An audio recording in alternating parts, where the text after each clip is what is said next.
श्रीमहालक्ष्मी स्तोत्रम्। पुरन्दर उवाच नमः कमलवासिन्यै नारायण्यै नमो नमः। कृष्णप्रियायै सततं महालक्ष्मी नमो नमः। पद्मपत्रेक्षणायै च पद्मास्यायै नमो नमः। पद्मासनायै पद्मिन्यै वैष्णव्यै च नमो नमः। सर्वसम्पत्स्वरूपिण्यै सर्वाराध्यै नमो नमः। हरिभक्तिप्रदात्र्यै च हर्षधात्र्यै नमो नमः। कृष्णवक्षस्थितायै च कृष्णेशायै नमो नमः। चन्द्रशोभास्वरूपायै रत्नपद्मे च शोभने सम्पद्यधिष्ठातृदेव्यै महादेव्यै नमो नमः। नमो वृद्धिस्वरूपायै वृद्धिदायै नमो नमः।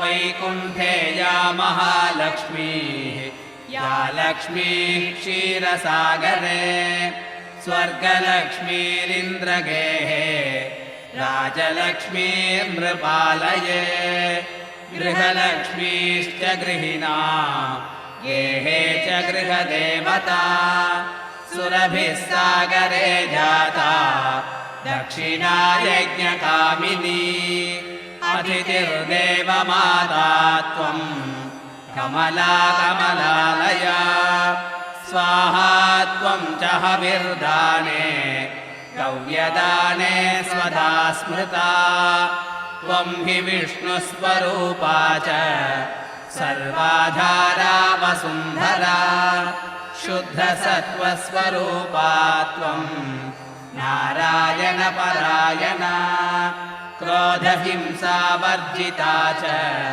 वरदा शारदा शुभा परमार्थप्रदा त्वं च हरिदास्यप्रदा परा यया विना जगत्सर्वं भस्मीभूतमसारगम् जीवन्मृतं च विश्वं च शश्वत्सर्वं यया विना सर्वेषां च परा माता सर्वबान्धवरूपिणी धर्मार्थकाममोक्षाणां त्वं च कारणरूपिणी यथा माता स्तनन्दानां शिशूनां शैशवे सजा तथा त्वं सर्वदा माता सर्वेषां सर्वरूपदः मातृहीनस्तनान्धस्तु स च जीवति दैवतः त्वया हीनो जनः कोऽपि न जीवत्येव निश्चितम् सुप्रसन्नस्वरूपा त्वं मां प्रसन्ना भवाम्बिके वैरिग्रस्तं च विषयं देहि मह्यं सनातनी अहं यावत् त्वया हीनो बन्धुहीनश्च भिक्षुकः सर्वसम्पद्विहीनश्च तावदेव हरिप्रिये ज्ञानं देहि च धर्मं च सर्वसौभाग्यमीप्सितम् प्रभावं च प्रतापं च सर्वाधिकारमेव च जयं पराक्रमं युद्धे परमैश्वर्यमेव च इत्युक्त्वा च महेन्द्रश्च सर्वैः सुरगणैः सह प्रणनाम